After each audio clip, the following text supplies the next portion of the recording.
سألتي نفسك قبل كده ليه في ست بتتحب وبتضحى علشانها وست تانية بتقدم كل حاجة ومع ذلك بتتعرض للإهمال والخذلان؟ هل السر في الجمال؟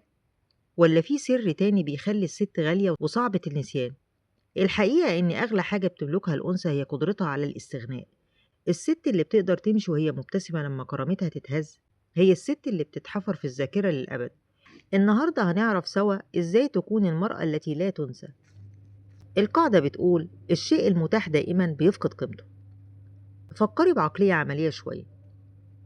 الراجل بيقدر الحاجة اللي بذل فيها مجهود عشان يوصل لها. لما تكوني متاحة 24 ساعة بتسامحي على كل غلطة من غير عتاب، وبتلغي حياتك عشان ترضي غيرك. انت هنا بترخصي وجودك من غير ما تحسي. فكري في قيمة التحدي.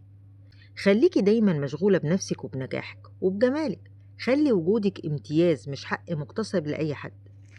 الست اللي مش بتتنسي هي اللي عندها غموض راقي، ما بتشكيش كتير ولا بتحكي كل تفاصيل حياتها لكل حد. الهدوء في عز العاصفة. انت لما بيحصل لك موقف يضايقك ما تصرخيش وما تعاتبيش بزيادة.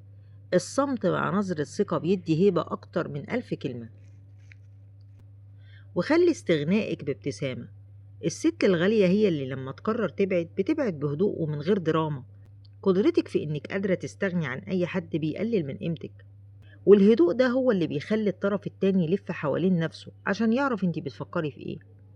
كتير مننا بيخاف يستغنى لأنه بيخاف يفضل لوحده.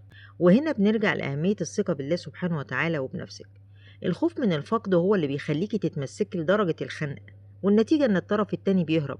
لكن لما بتسلمي أمرك لربنا وبتقولي يا رب أنا غالية بيك وأنت كفاية، الخوف ده بيتحول لسكينة. الست اللي مش خايفة تفقد حد هي أكتر ست الكل بيتمسك بيها وبيخاف يخسرها. إزاي تكوني أنت استثناء في حياة الآخرين؟ إنك تكوني النسخة الأصلية من نفسك. اهتمي بتطوير روحك وعقلك. ودي بذكاء، ما تديش 100% للي بيدي 10%. التوازن في العطاء هو اللي بيحفظ شغف الطرف التاني. وخلي كرامتك خط أحمر. الست اللي ما بتتنسيش هي الست اللي عندها دستور في التعامل. ما تقبليش الإهانة وما تقبليش تكوني خيار تاني في حياة حد. في النهاية الست اللي ما بتتنسيش هي الست اللي حبت نفسها بصدق قبل ما تطلب الحب من حد. كوني غالية وكوني مستغنية، وخلي ريحة حضورك تفضل في المكان حتى بعد ما تمشي. أنا سيلا. إيه الصفة اللي بتشوفيها في نفسك وبتخليكي تحسي إنك فعلا استثناء ومش شبه حد؟ أشوفكم الفيديو الجاي بكل عزة ونور. شكرا.